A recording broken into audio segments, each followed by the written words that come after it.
নমস্কার, অ্যাস্ট্রো ট্যারোটির দেবিকাতে আমি আপনাদের প্রত্যেককে স্বাগত জানাচ্ছি। আমি দেবিকা ঘোষ, আপনাদের ট্যারোকার রিডার, আপনাদের বন্ধু এবং পথপ্রদর্শক। কেমন আছেন বন্ধুরা? আশা করি আপনারা প্রত্যেকেই ভালো আছেন, ইভেন ভালো থাকার চেষ্টা করছেন। আমি সবসময় ঈশ্বরের কাছে এটাই প্রার্থনা করি আমার প্রতিটা বন্ধু, ভাই বোন, দাদা দিদিদের জন্য, যে আপনাদের প্রত্যেকটা চেষ্টাতেই ঈশ্বরের আশীর্বাদ এবং ঈশ্বরের ভালোবাসা, ঈশ্বরের সাপোর্ট, সমর্থন যেন সবসময় থাকে, এটাই প্রার্থনা করি প্রত্যেকের জন্য। প্রত্যেকে খুব ভালো থাকুন, ভালো থাকার চেষ্টা করুন। ভালো তো কেউ এমনি এমনি থাকতে পারে না, কারণ আমাদের পরিবেশ, চারিপাশ পরিস্থিতি, মানুষজন এতটাই টক্সিক যে তাদের ব্যবহার আমাদের ভালো থাকাটাকেও না ভীষণ রকম ভেঙে দেওয়ার চেষ্টা করে। যে অনেকেই বলে যে দিদি জানো আমি অনেক পজিটিভ থাকার চেষ্টা করি, কিন্তু আমার চোখের সামনে এমন কিছু ঘটনা ঘটে যেটা দেখে আমি আর নিজেকে তখন পজিটিভ রাখতে পারি না, আমি ভীষণ কষ্ট পাই, আমি একটা পেইন ফিল করি। আমার মনে হয় যে তার বিহেভিয়ার বা এমন কিছু একটা জিনিস বা এমন কিছু মানুষের চোখে পড়ে যেটাতে দেখে আমি অটোমেটিক নেগেটিভ হয়ে যাই। সেই জায়গা থেকে আমি কি করব? আলটিমেট তো আমরা মানুষ, বলো, আলটিমেট আমরা মানুষ, রোবট নয়। চাইলেই আমরা সব পারি না, এটা মাথায় রাখতে হবে, তাই তো? কিন্তু আমাদেরকে তো চেষ্টা করতে হবে, চেষ্টা চালিয়ে যেতে হবে। আমি জানি আমরা চাইলেই পজিটিভ থাকতে পারি না, চাইলেই সবসময় খারাপ জিনিসটা দেখলেও ইগনোর করতে পারি না, চাইলেও কেউ কিছু বলে গেল বা কেউ ইচ্ছাকৃত, দেখো একটা কথা মাথায় রাখবে, কেউ যদি ইচ্ছাকৃত তোমার শান্তি নষ্ট করার চেষ্টা করে, কেউ যদি মানে হলে না ইন্টেনশন নিয়ে যে ও ভালো আছে, ওকে কোনোভাবেই ভালো থাকতে যাওয়া যাবে না, ও জীবনে এগিয়ে যাচ্ছে, না না ওকে আটকাতে হবে, ওকে এরকম এগিয়ে দেওয়া যাবে না। কিছু মানুষ আছে না আমাদের সমাজে, পায়ে পা দিয়ে ঝগড়া করতে ভালোবাসে। তুমি হয়তো তোমার মতন হয় না যে আমি কোনো রকম ঝুট ঝামেলা চাই না, আমি নিজের মতন ভালো থাকতে চাই, নিজের মতন জীবনটাকে শুরু করতে চাই, নিজের মতন করে জীবনে এগিয়ে যেতে চাই। কিন্তু কিছু মানুষজন, কিছু পরিস্থিতি, পরিবেশ যারা দেখে যে ও কি করে, মানে হয় না যে তার জীবনেও শান্তি নেই, সে তোমার জীবনেও শান্তিটা দেখতে পারে না। প্রত্যেকটা মুহূর্তে তার মনে হয় যে ও কি করে এড়িয়ে গেল, ও তার মানে ভালো আছে, ওকে ভালো থাকতে দেওয়া যাবে না। তো আমরা যতই চেষ্টা করি, কিন্তু কিছু কিছু মানুষজন কিছু পরিবেশ পরিস্থিতির মধ্যে এমনভাবে আজকের দিনেও আটকে আছে যে তারা চেষ্টা করলেও তারা উল্টো দিকের মানুষজন চায় যে তার চেষ্টাটা যেন ব্যর্থ হয়, তাকে কখনো ভালো থাকতে দেওয়া যাবে না। কিন্তু আমি একটাই কথা প্রত্যেকটা বন্ধুদের বলবো, সব কিছুকে তোয়াক্কা করে মনের জোরে ভালো থাকার চেষ্টা করো, মনের জোরে। কারণ আমরা মানুষ, আমাদের 24 ঘন্টায় বিভিন্ন রকম মানুষদের সাথে মেশা, কথা বলা, দেখা, রাস্তাঘাট, পাড়া প্রতিবেশী, বন্ধু বান্ধব, আত্মীয় স্বজন, ইভেনচুয়ালি ঘরের লোকজন, সবাই যে আমার সাথে ভালো ব্যবহার করবে বা সবার বিহেভিয়ার যে আমার সাথে ভালো হবে বা আমি কারোর কাছ থেকে ভালো দিলে সে যে আমাকে ভালোটাই রিটার্ন দেবে, এরকমটা নাও হয়। তো সেই জায়গায় দাঁড়িয়ে বলবো, নিজেকে এমন করে তৈরি করো যাতে একটা হয় না, ডোন্ট কেয়ার এনার্জি এনে দাও। ও করছে, ও আমাকে জ্বালানোর জন্য করছে, করুক, আমি পাত্তা দেবো না। পাত্তা দিলেই সে মনে করবে সে সাকসেস পেয়ে গেছে। তোমাকে কেউ যদি ইন্টেনশনালি খচানোর চেষ্টা করে বা মানসিকভাবে কষ্ট দেওয়ার চেষ্টা করে, সেটা যদি তুমি তাকে বুঝিয়ে দাও যে তোমার এই চেষ্টাটা আমার উপর প্রভাব ফেলেছে বা হাবি ফেলেছে, তাহলে সে ভাববে যাক আমি সাকসেস, আমি চেয়েছিলাম ও রেগে যাক, আমি চেয়েছিলাম ও কষ্ট পাক, ও পেয়েছে। হয়তো তোমার জীবনের সব থেকে প্রিয় জিনিসটাকে সে নষ্ট করার চেষ্টা করছে, তোমার বাড়ির পেটসকে আঘাত দিচ্ছে, বা তোমার অনেকের আছে অনেক রকম পছন্দের জিনিস আছে সেটাকে ম্যাচ করার চেষ্টা করছে, নষ্ট করার চেষ্টা করছে, কাছের মানুষকে নষ্ট করুক, যেটাই করুক, তোমার প্রিয় জিনিসটাকে যে যতই ক্ষতি করার চেষ্টা করুক, আমি জানি তোমার খুব কষ্ট হচ্ছে, কিন্তু সেই কষ্টটা উল্টো দিকে মানুষ যে দিচ্ছে তাকে কখনো ফিল করিও না যে তুমি কষ্ট পাচ্ছ, কারণ সে সেটাতে মজা পাবে, আনন্দ পাবে এবং আরো বেশি করে করবে, তাই না? আর তুমি কষ্ট পাবে, তাই কষ্ট ডেফিনেটলি পেতেই হবে। আমরা মানুষ হয়ে জন্মেছি, আমাদেরকে কষ্ট, দুঃখ এগুলো নিয়েই বেঁচে থাকতে হবে, কিন্তু তার মধ্যে থেকেও চেষ্টা করতে হবে ভালো করে কি করলে আমরা ভালোভাবে বেঁচে থাকতে পারি, কি করলে আমরা সুন্দরভাবে জীবনে এগিয়ে যেতে পারি, তাই তো বন্ধুরা? এটা আমি সবসময় খুব ভালোভাবে মনে করি। রিডিংয়ের বাইরেও কিছু কথা থাকে যেটা তোমাদের সাথে বলাটা খুব দরকার হয়। ওকে, আজকে 17 ফেব্রুয়ারি, আজকে সোমবার।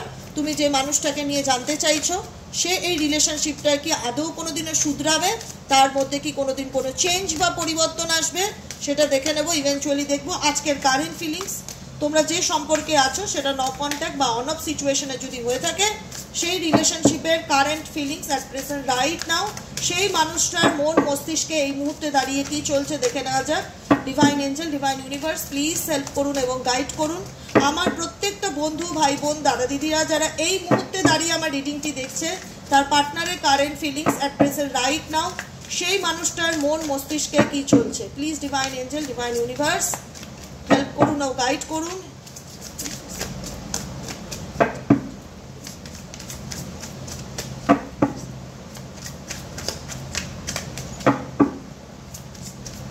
চলো একটাই কথা বলবো, যারা নতুন ফার্স্ট টাইম আজকে আমার চ্যানেলে এসেছো, ভালোবেসে একটুখানি সাবস্ক্রাইব করে দিও, নিচে দেওয়া রেড কালারের বেল আইকনটিকে প্রেস করে, যাতে আমি যখনই ভিডিও দেই না কেন নোটিফিকেশনটি যেন সবার আগে তোমাদের কাছে পৌঁছে যায়। লাইক করো, এনার্জিকে কানেক্ট করো এবং ইউনিভার্সকে থ্যাংক ইউ জানাতে ভুলো না, কারণ তোমাকে ইউনিভার্স প্রত্যেক দিন গাইড করছে, রাস্তা দেখা যায় যে তোমার কি করণীয়। ঠিক আছে, ইউনিভার্স বলছে তোমাকে ভয় পাওয়ার কোনো দরকার নেই। মানে একটা হয় না যে কি হবে কি হবে, আমার মধ্যে সবসময় একটা টেনশন কাজ করে, আমি মিশতে পারি না, আমি মানে হয় না সমস্ত পরিস্থিতিতে নিজেকে গুটিয়ে রাখি, আমি কি করব, কোনো সাহস পাচ্ছি না। ইউনিভার্স বলছে তোমার সঙ্গে সিক্রেট অ্যাডমায়ার আছে, তুমি নিজেকে আটকে রেখো না, গুটিয়ে রেখো না, কোনো লিমিটেশনের মধ্যে বেঁধে রেখো না, এটাই কথা। ভয় পেও না, এগিয়ে যাওয়ার চেষ্টা করো, তুমি যত মেনে নেবে তোমার সাথে কিন্তু অন্যায় তত বেশি হবে, কারণ তোমার মধ্যে মনে হবে যে আমি কি করব। কখনো নিজেকে দুর্বল মনে করো না, একটা কথা মাথায় রেখো, কখনো নিজেকে দুর্বল মনে করো না, কারণ তোমার সিক্রেট অ্যাডমায়ার হচ্ছে ইউনিভার্স, যে তোমাকে সবসময় প্রোটেক্ট করার চেষ্টা করছে, যে তোমাকে সবসময় রক্ষা করার চেষ্টা করছে, কারণ তুমি বুঝতে পারছো না তুমি কি করবে। বিকজ তুমি বুঝতে পারছো না তুমি কি করবে, তোমার কাছে এখন অনেক বিষয় ভীষণ রকম আনসার্টেন মনে হচ্ছে, বুঝতে পারছো না, মানে সব কিছুই মনে হচ্ছে কি লাইফে স্টেবল নয়, আজ আছে হয়তো কাল নাও থাকতে পারে, বা আজ আমি ভালো আছি হয়তো আমি কাল ভালো নাও থাকতে পারি। ভীষণ নেগেটিভ থট তোমাদের মধ্যে ক্রিয়েট হচ্ছে, ভীষণ রকম কনফিউশন ক্রিয়েট হচ্ছে, ভীষণ রকম একটা অনিশ্চয়তা তৈরি হচ্ছে যে আমি কি করব, আমি কিছু বুঝতে পারছি না, আমি কি করব, কি আছে আগামী দিনে আমার ভাগ্যে, কি হবে, কাছের মানুষ কি সত্যি বুঝবে, কারোর বোঝার দরকার নেই। সত্যি কথা বলবো, জীবনে যদি ভালো থাকতে চাও, যে হ্যাঁ আমি সত্যি মন থেকে ভালো থাকতে চাই, তাহলে কে বুঝলো কে না বুঝলো, কে থাকলো কে না থাকলো, I don't care, I don't care. আমার কারোর কাছ থেকে কোনো রকম এক্সপেকটেশন নেই। কে আমাকে বুঝলো তাহলে আমি বুঝলাম, তাহলে আমি হ্যাপি, কে আমাকে ব্লক করে দিল, কে আমাকে সঙ্গ দিল, কারোর থেকে কোনো এক্সপেকটেশন রাখবে না। সত্যি কথা বলি, জীবনে যদি সত্যিই ভালো থাকতে চাও, কারোর কাছ থেকে কোনো এক্সপেকটেশন রাখবে না। এক্সপেকটেশন নিন আমি ম্যাটেরিয়ালিস্টিক কোনো জিনিস না, এক্সপেকটেশন ও আমাকে কেন বুঝছে না, আমি ওকে এত ভালোবাসি, দরকার নেই। তুমি ভালোবাসো, তাকে বোঝাতেই হবে, তাকে ফিল করাতেই হবে, তার দুর্ভাগ্য সে বোঝে না, এখানে তোমার কিছু করার নেই। তার জন্য নিজেকে কখনো গুটিয়ে রেখো না, নিজেকে কখনো একটা হয় না একটা নেগেটিভ পরিস্থিতির মধ্যে বেঁধে রেখো না, কারণ ইউনিভার্স অলওয়েজ উইথ ইউ। কিছু কিছু জায়গায় তোমাদের মধ্যে এমন একটা সিচুয়েশন তৈরি হচ্ছে যে একটা ভয় কাজ করছে যে ইন ফিউচার আমার কি হবে, আমার লাইফে কোনো কিছু স্টেবল হয় না, বা রিলেশনশিপে আমি কখনোই স্টেবিলিটি হয় না, একটা রিলেশনশিপ রিগার্ডিং কনফিউশন ভীষণ রকম তোমাদের একটা কাজ করে, অনিশ্চয়তা কাজ করে যে কি করব দিদি কিছু বুঝতে পারি না। হার্ট ফগ দেখলে আবার সেম মেসেজ তোমাদের জন্য এসে, mixed signal, block emotions, messed up, ভীষণ রকম রিলেশনশিপ রিগার্ডিং না, লাভ লাইফে না ভীষণ রকম তুমি ইমোশনালি না ঘেটে গেছো, মানে বলে না কি করব সব কিছু, মানে আমার লাভ লাইফে আপকামিং দিনে কি আছে আমি নিজে জানি না। এটা তোমাদের অনেকের মধ্যে ফিল হচ্ছে, অনেকের মধ্যে অনুভূতি হচ্ছে, কারণ একটা হয় না শীতকালে যখন ভোরবেলা ঘুম থেকে ওঠো 5টা, 5:30, 6টার সময় কত কুয়াশা থাকে, আজকেই কুয়াশা ছিল, আজকেই 6:30টার সময় দেখছি বেশ কুয়াশা, মানে কিছু দেখা যাচ্ছে না এমন অবস্থা। এরকম দিন থাকে ঠান্ডা ওয়েদারে, শীতের ওয়েদারে, যে সামনে কি আছে চোখে দেখা যাচ্ছে না। তোমাদের লাইফটাও ওরকম হয়ে গেছে, মেসি হয়ে গেছে, মেসড আপ মনে হচ্ছে, সব ইমোশনালি তুমি ইমোশনালি ব্লকড হয়ে গেছো, যে আবেগ বলে আমার ভিতরে আর কিছু কাজ করছে না। ভালোবাসতে মানে হয় না যে ভালোবাসা বিশ্বাস করতে ইচ্ছে করছে না। ভালোবাসার জীবনে আমি অনেক দুঃখ পেয়েছি, হতাশা পেয়েছি। আমি লাভ লাইফ রিগার্ডিং ব্যাপারে বা ইমোশনালি রিগার্ডিং ব্যাপারে তুমি ব্লকড, মানে তুমি বুঝতে পারছো না তোমার কি করণীয়। তোমার মনে হচ্ছে তোমার পার্টনার তোমাকে মিক্স সিগন্যাল দেয়, কখনো বলে আমি তোমার সাথে থাকবো, কখনো বলে আমি থাকবো না, কখনো অন অফ সিচুয়েশনে থাকে, কখনো হয়তো 6 মাসে তোমার মেসেজ দেখে নিল একবার, তোমার মনে হলো তো মেসেজ চেক করেছে আমার, তার মানে ওর আমার প্রতি আগ্রহ আছে, ও আবার আমাকে চায়, মানে একটা ভীষণ রকম আনসার্টেন সিচুয়েশন, ভীষণ রকম ডাউট, ভীষণ রকম মিক্স সিগন্যাল। পার্টনার দুরকম মানে সিচুয়েশনের মধ্যে মেবি থাকতে পারে। তোমাকে কখনো কখনো মাঝে মধ্যে শো করছে যে আমি তোমাকে চাই বা তোমাকে আমার ভালো লাগে, কখনো মনে হচ্ছে সে আমায় চায়, আবার কখনো মনে হচ্ছে না না তাহলে ও আমাকে কেন ব্লক করে দিল। মানে তুমি ইমোশনালি ভীষণ রকম ডিসব্যালেন্স হয়ে গেছো, মানে কাজ করছে না যে আমি কি করব। লাভ রিগার্ডিং এর ক্ষেত্রে ইমোশনালি ব্লকড তুমি, সেই কারণে তুমি মেসড আপ হয়ে যাচ্ছে, বুঝতে পারছো না তুমি কি করবে, আর বুঝতে পারছো না তোমার এই রিলেশনশিপের ফিউচারটা কি। সব কিছুই তো ধোঁয়াশা, কুয়াশার মতন ঘন ধোঁয়াশা, সামনে কিছুই দেখা যাচ্ছে না। ডিভাইন ফেমিনাইন, এটা এনার্জির ক্ষেত্রে বলা হয়। ডিভাইন ফেমিনাইন এনার্জি তোমাদের অনেকের, মানে এখানে ম্যাসকুলিন হলেও ডিভাইন ফেমিনাইন এনার্জি, ইয়ান এনার্জির মধ্যে তোমরা অনেকেই আছো ভীষণ রকম মাতৃসুলভ, মায়ের মতন একটা হয় না ইমোশনস, আবেগীয় ভীষণ রকম মানুষ। তোমাদের মধ্যে অনেক আবেগ আছে, যাদের মধ্যে আবেগ আছে তারাই তো কষ্ট পায়, যারা পাথর তাদের আবার কিসের কষ্ট। ফেমিনাইন এনার্জি তো ইন্ডিকেট করে মা শক্তিকে, না মা শক্তিকে ইন্ডিকেট করে। সেখানে একটা মা কষ্ট পাচ্ছে, মায়ের মতন একটা নেচার, স্বভাব সুলভ, মানে বলে না আদর স্নেহ ভালোবাসা দিয়ে যত্ন করে কোনো জিনিসকে বড় করা, সেই তারপরে সেই জিনিসটাতে আমি বুঝতে পারি না যে আমি এতটা জুড়িয়ে যাই না সেই সিচুয়েশনে, সেখানে আমি নিজেই ধোঁয়াশায় থাকি যে আলটিমেট এই পরিস্থিতি থেকে আমি কি করে বেরোবো বা এই পরিস্থিতির সমাধানটা কি। মেসড আপ হয়েছে, আমি নিজেই ঘেটে ঘ হয়ে যাই।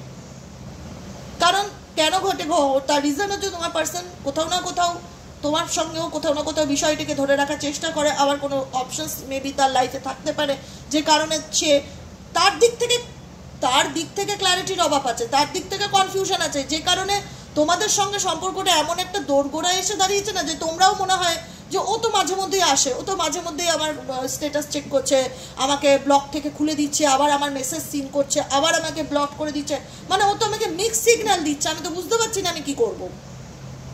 এখানে অনেকেই আছো যারা এরকম সিচুয়েশনের মধ্যে দিয়ে যাচ্ছ। কেন বলো তো যাচ্ছ? কারণ তোমার পার্সন কিন্তু তোমাকে স্পাই করছে। আমি বললাম না mix signal and spy, definitely তুমি হয়তো এই সিচুয়েশনটা থেকে ক্লিনজিং বেরিয়ে আসার চেষ্টা করছো, তুমি এই সিচুয়েশনটা থেকে বেরিয়ে আসার চেষ্টা করছো, নিজেকে হিল করার চেষ্টা করছো, নিজেকে পজিটিভ রাখার চেষ্টা করছো, ঠিক আছে। কিন্তু আবার এমন কিছু ঘটনা তোমার সামনে আসছে যেটা দেখে তোমার হয়তো সোল বলছে মেবি সে হয়তো আমার লাইফে ফিরতে পারে, মেবি হয়তো তার সাথে আমার সব কিছু আবার ঠিক হয়ে যেতে পারে, এরকম। কারণ কোথাও না কোথাও ও তো আমাকে স্পাই করছে, ও তো আমার ব্যাপারে খোঁজ নিচ্ছে, তার মানে ও চায় আমার লাইফে আবারও ফিরতে। এরকম তোমাদের মধ্যে একটা ধোঁয়াশা কিন্তু ডেফিনেটলি কাজ করছে। আচ্ছা, আমি একটাই কথা বলবো আমাদের প্রত্যেকটা বন্ধুদের জন্য, সম্পর্কটা যে জায়গায় এসে দাঁড়িয়ে গেছে না রিলেশনশিপে, মেন্টালি থেকেও বড় কথা না, মানে ইমোশনস, আবেগ বা প্রেম ভালোবাসার থেকেও বড় কথা যেটা হয়ে গেছে সম্পর্কে, সেটা হচ্ছে প্রথমত সময়ের অভাব, রিলেশনশিপে দূরত্ব, ঝগড়া, বিটারনেস, এবং এই রিলেশনশিপটা ভীষণ রকম ফিজিক্যালি রিলেশনশিপকে ইন্ডিকেট করে, ঠিক আছে। সাইলেন্ট সিচুয়েশন, এখানে তোমার পার্সনের সাথে তোমার লাভের থেকেও কোথাও না কোথাও একটা হয় না যে তোমার প্রতি সে ফিজিক্যালি ভীষণ রকম অ্যাট্রাক্টেড, এরকম এনার্জি ভীষণ রকম তোমার পার্টনারের দিক থেকে আমার ফিল হচ্ছে, ভীষণ রকম ইন্টিমেসি সিচুয়েশন, ভীষণ রকম। আজকে হয়তো সিচুয়েশনে তুমি বুঝতে পারছো না তুমি কি করে বেরোবে, কারণ তোমার পার্সন কিন্তু পুরোপুরি তোমার থেকে দূরে যাচ্ছে না বা দূরে যেতেও চাইছে না, বা দূরে গেলেও কিন্তু কোনো না কোনোভাবে তোমার সাথে কানেক্টেড হচ্ছে, কোনো না কোনোভাবে সেটা তুমি ফিল করতে পারছো, কারণ সে তোমাকে স্পাই করে, ডেফিনেটলি স্পাই করে। কিন্তু সিচুয়েশনটা এটা এমন হচ্ছে যে এখানে তুমি যখন তোমার পার্টনারের মুখোমুখি হচ্ছ, তোমার মনে হচ্ছে যে এই মানুষটা আমার জন্য মানে একদমই ঠিক নয়, এই মানুষটার আমি খুব খারাপ রূপই দেখি, আমার প্রতি খুব তিক্ত থাকে, এ আমার সাথে ভালো করে কথাই বলতে জানে না, বিহেভিয়ারটা খুব খারাপ হতে পারে, বা তোমার প্রতি এনার যে একটা হয় না যে ব্যবহার বা কথাবার্তা, সেটার মধ্যে কোনো মিষ্টতা বা মধুর্যতা নেই, এমন করে কথাবার্তা বলে যেটাতে তুমি হয় না যে মানে তুমি এমন একটা সিচুয়েশন, এই মানুষটার বিহেভিয়ার বা আচার আচরণে তুমি এমন একটা সিচুয়েশনে এসে দাঁড়িয়েছো না, যেখানে দাঁড়িয়ে তোমার মনে হচ্ছে যে আমি সব কিছুর থেকে নিজেকে দূরে সরিয়ে রাখতে চাই, আমি কাউকে কিছু বলতে চাই না, কারণ এই মানুষটার সাথে কথা বলতে গেলেই আমার ভীষণ ভীষণ ভীষণ রকমভাবে ঝগড়া ঝামেলা, ভীষণ রকমভাবে ঝগড়া ঝামেলা, কথা বলতে গেলে কনফ্লিক্ট, কথা কাটাকাটি শুরু হয়ে যায়। দেখো, কারণ এই মানুষটা ভীষণ আঘাত দিয়ে কথা বলে, যাকে নিয়ে রিডিংটি দেখছো না, এই মুহূর্তে সেই মানুষটি হতে পারে তোমাদের খুব আঘাত দিয়ে কথা বলে, হয়তো ভেবে বলে না, যা মুখে আসে বলে, এবং এনার কথাবার্তার মধ্যে কোনো মাধুর্যতা নেই।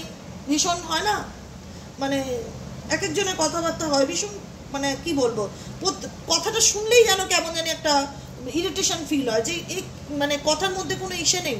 তো এরকম সিচুয়েশন যেখানে দাঁড়িয়ে তোমার পার্সনের ব্যবহার, তুমি বা হার্টফুল ওয়ার্ডস এমন কিছু কথা বলছে বা এমন রাগ দেখাচ্ছে যাতে তুমি মানে মানসিকভাবে ভেঙে পড়ছো, তুমি বুঝতে পারছো না তোমার কি ডিসিশন নেওয়া উচিত। বিকজ এই যে বিটারনেস বা এই যে তিক্ততা, এর কারণ হচ্ছে মাল্টিপল চয়েস।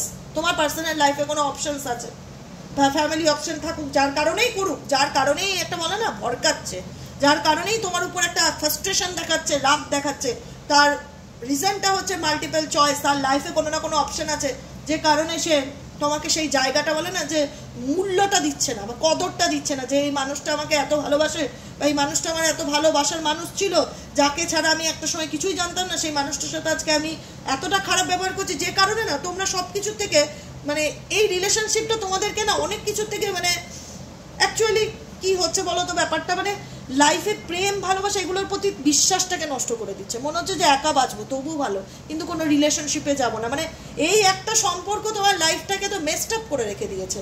তার বাইরে তোমার তো জীবনের অনেকটা সময় সম্পর্কতে নষ্ট হয়ে গেছে, অনেকের অনেক বছর নষ্ট হয়ে গেছে, জীবনের অনেকটা বছর এই মানুষটার পিছনে দিয়েছো, কিন্তু দিয়ে কোনোদিন ভালোবাসা পাওনি। তোমার মনে হচ্ছে এই মানুষটা তোমাকে শুধু ফিজিক্যালি চায়, ইন্টিমেসির কার্ড আছে, ফিজিক্যালি তোমার প্রতি অ্যাট্রাক্টেড, কিন্তু ইমোশনালি অ্যাট্রাকশনটা কম। আজকে যে রিডিংটা দেখছো আমি পরিষ্কার বলে রাখছি, এই রিলেশনশিপে আমি খুব একটা ইমোশনালি দুতরফা টান সেটা কিন্তু দেখতে পাচ্ছি না। ভীষণ রকম একটা ইন্টিমেসি কানেকশন, সেক্সুয়াল কানেকশন, এরকম রিলেশনশিপ দেখাচ্ছে, লাস্টিং সেক্সুয়াল এনার্জি।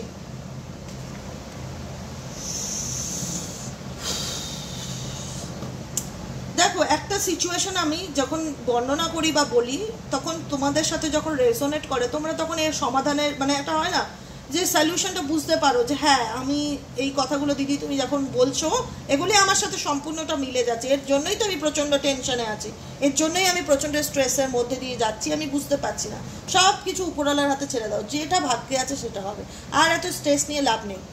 সত্যি কথা বলছি, এত স্ট্রেস নিয়ে আর লাভ নেই। কী হবে এত স্ট্রেস নিয়ে, আজ আজই কাল নেই, বেকার অতিরিক্ত টেনশন করলে সুগার, প্রেশার, থাইরয়েড, কত রকম রোগভোগ সব আবার শরীর সুস্থ হয়ে যাবে, ধরে নেবে। একবার বিছানায় পড়ে গেলে কেউ দেখার নেই, কিন্তু এটা মাথায় রাখতে হবে, তোমাদের যে সিচুয়েশন, একবার বিছানায় পড়ে গেলে কেউ দেখার নেই। আর নিজেকে এইভাবে গুটিয়ে রেখো না প্লিজ, এই সিচুয়েশন থেকে বের করার চেষ্টা করো, resistant, universe always with you. যে যা খুশি করছে করতে দাও, যে যত খুশি খারাপ ব্যবহার করছে নিজেকে গুটিয়ে রেখো না, ফ্রোজেন, নো ওয়ার্ডস, স্টোন ওয়াল।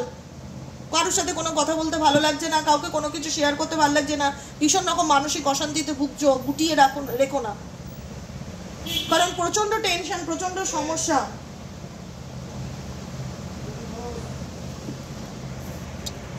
তো তোমাদের সেই ক্ষেত্রে মনে হচ্ছে যে আমি আমার লাইফে দিদি যা যা ঘটনা ঘটেছে এতে আমি ডিপ্রেশনে আছি বা আমি অসুস্থ হয়ে গেছি, মানসিক হতাশায় ভুগি, আমি বুঝতে পারি না আমি কি করব, আমি কাউকে বলতে পারি না যে আমি কতটা মানসিক অশান্তির মধ্যে দিয়ে যাচ্ছি, যে কারণে আমি সবসময় ভয় পাই জীবনে এগোতে বা চলতে। ভয় পেয়ে লাভ নেই, তুমি যে কষ্টটা পাচ্ছ এতে তুমি তোমার নিজের শরীরে 10টা রোগকে ক্রিয়েট করছো। নিজেকে ভালো রাখো, নিজেকে সুস্থ রাখো। তোমার জীবনে যদি এখন ফার্স্ট প্রায়োরিটি কিছু হয় সেটা তোমার হেলথ, তারপর কেরিয়ার, তারপর রিলেশনশিপ ফার্স্ট প্রায়োরিটি। কোনোদিন কোনো মানুষের যদি হয়ে যায় আর তার যদি ব্যাড লাক থাকে না, সে একটা কেন 10টা সম্পর্ক গেলেও কোনোদিনও সুখী হয় না।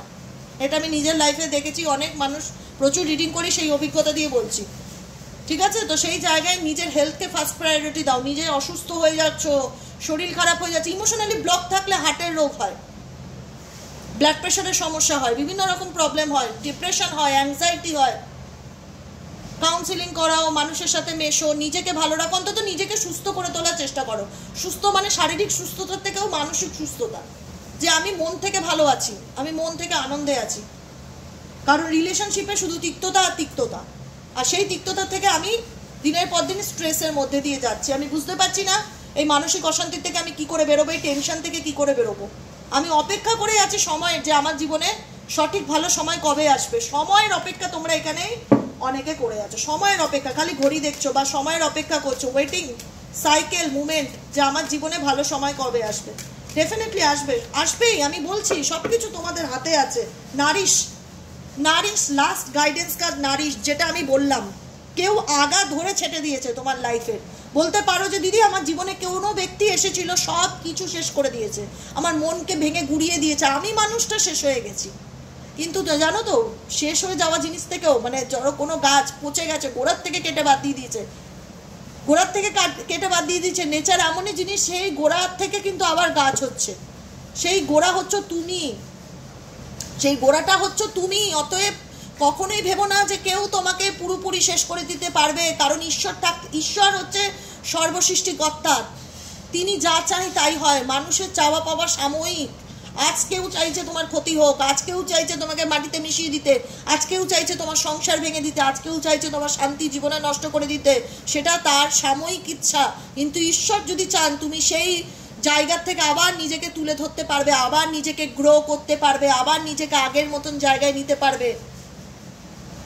সেলফ গ্রোথ খুব দরকার। সেলফ গ্রোথ, যেটা আমি শুরুতে বললাম, নিজের শরীর, নিজের হেলথ, নিজের মেন্টালি হেলথ, নিজের ফিজিক্যালি হেলথের দিকে 100% ফোকাস দাও। কোনো মানুষকে নিজের কমজোরি দুর্বলতা বুঝিও না, যে আমার প্রিয় জিনিসটা চলে গেছে, আমি কষ্ট পাচ্ছি। সে যদি সেটা বুঝতে পারে, সে বারে বারে সেই জায়গায় আঘাত দেবে, আর তুমি বুঝতে পারবে না যে তুমি কি করবে। সেলফ গ্রোথ, সব কিছু ভুলে যাও। কে কি করছে, কে কষ্ট দিচ্ছে, কে তোমাকে কি করলো, সেটা তার কারমা, সে ভোগ করবে। তোমাকে অনেক বেশি স্ট্রং হতে হবে, নিজের গ্রোথের দিকে, নিজের ফোকাসের দিকে, নিজের দিকে ফোকাস দিতে হবে। Self growth, self focus, soul finding. তোমার সোল কি চাইছে খুঁজে বার করার চেষ্টা করো, নিজের আত্মাকে কষ্ট দিও না। তুমিও পারবে। খারাপ জায়গা, নষ্ট হয়ে যাওয়ার ড্যামেজ জায়গা থেকে আবার এই গাছটা উঠে দাঁড়াচ্ছে, যেটা তলাটা কেটে দেওয়া হয়েছে, গোড়া কেটে দিয়েছে, কিন্তু ঈশ্বর চান এ আবার বাঁচুক। তাই আবার এই পচা গোড়ার থেকে কিন্তু ওর আবার নতুন জন্ম হচ্ছে, ও নতুনভাবে আবার সে আগের মতন জায়গায় ফিরে যাবে। তার জন্য তার হয়তো সময় লাগবে, ঠিক আছে, তার জন্য হয়তো তার সময় লাগবে, বছর লাগুক, 2 বছর লাগুক, 5 বছর লাগুক, কিন্তু সে আবার আগের মতন জায়গায় ফিরে যেতে পারবে। কিন্তু তাকে ফিরে যেতে গেলে, এই গাছটাকে আবার যদি একটা সুন্দর জায়গায় ফিরে যেতে হয়, তাহলে গাছটার যত্ন নেওয়াটা খুব দরকার। সেই গাছ হচ্ছে তুমি, সেই গাছ হচ্ছে তুমি। সেই গাছটাকে নারিশ করো, নিজেকে ভালোবাসো, নিজের গ্রোথের কথা ভাবো, নিজের কেরিয়ারে ফোকাস দাও, নিজের হেলথের দিকে ফোকাস দাও, নিজেকে ভালো রাখার চেষ্টা করো। কারণ এই পৃথিবীতে যদি তুমি নিজেকে ভালো রাখতে না পারো, তাহলে মানুষ আসবে, দুমড়ে মুচড়ে দিয়ে বেরিয়ে যাবে, আর কিচ্ছু করার থাকবে না। যেটা ভালো হওয়ার, যার আসার, সে এমনিতেই আসবে, যার না আসার হাজারো ট্যারো রিডিং দেখো, কিচ্ছু করার নেই। কারণ জীবনে শুধু কষ্টই পেয়ে গেছো, দুঃখই পেয়ে গেছো, এনার্জি ড্রেইনড হয়ে গেছে, লাইফ একদমই এমন একটা জায়গায় এসে দাঁড়িয়েছে যেখানে মনে হচ্ছে সবই শেষ, আমি কি আবার নতুন করে উঠে দাঁড়াতে পারবো? আমি বলবো সময় লাগবে, কিন্তু তুমি আবার নতুন করে কোনো না কোনো সোর্স পাবে, খুঁজে পাবে, নতুন করে বাঁচার ইচ্ছে একটা কাজ করবে। এবং নিজেকে বাঁচাও, তোমার হাতে নিজেকে ভালো রাখার দায়িত্ব তোমাকে দিয়েছে ঈশ্বর। নিজেকে কষ্ট দিও না। দেখে নিয়েছো message? Self growth, self focus, soul finding. নিজের সোল কি চায় সেটাকে খুঁজে বার করার চেষ্টা করো, নিজের দিকে ফোকাস করো, নিজের গ্রোথের কথা ভাবো, বাকি দুনিয়া ভাড়মে যায়, আই ডোন্ট কেয়ার। যদি এরকম হয়ে বাঁচতে পারো, জীবন সুন্দর না। আর যদি এরকম ভাবো, আমার পার্টনার আমাকে বাজে ব্যবহার করলো, আমার পার্টনার আমাকে খুব নোংরা কথা বলে, আমার পার্টনার আমাকে খুব আঘাত দিয়ে কথা, ওর ব্যাপার, ওর শিক্ষা, ও বলে ওটা ওর শিক্ষা, কিন্তু তার জন্য তুমি নিজে শেষ হয়ে যেতে পারো না। তোমাকে শেষ করে দেওয়া হয়েছে, কিন্তু তুমি যদি আবার নিজের দিকে ফোকাস দাও, তো নিজেকে আবার নারিশ করো, তো আবার তুমি নিজের নতুন করে জীবনটা শুরু করতে পারবে। তার একটা সুযোগ ইউনিভার্স তোমায় দেবে, কিন্তু তার জন্য তোমাকে খাটতে হবে। কারোর কোনো ব্যবহারে নিজেকে তুমি এভাবে ধুলে মিশিয়ে দিতে পারো না। ঈশ্বর তোমায় এটাই বোঝাতে চায়, ঠিক আছে? যেসব টক্সিক মানুষ, তাদের থেকে যত দূরে থাকবে তোমার জন্য তত ভালো। আজকের মতো রিডিং এখানে এসে tata bye bye. Thank you so much. কেমন লাগলো রিডিংটি কমেন্ট সেকশনে জানাতে ভুলবেন না। চ্যানেলটিকে সাবস্ক্রাইব করতে ভুলবেন না, লাইক করবেন, আমার সাথে সবসময় এভাবেই পাশে থাকবেন, যাতে আমি ঈশ্বরের দেওয়া গাইডেন্সগুলো আপনাদের কাছে পৌঁছে দিতে পারি। আজকের মতো রিডিং এখানে এসে টাটা বাই বাই। দেখা হচ্ছে নেক্সট কালকের রিডিংয়ে। টাটা।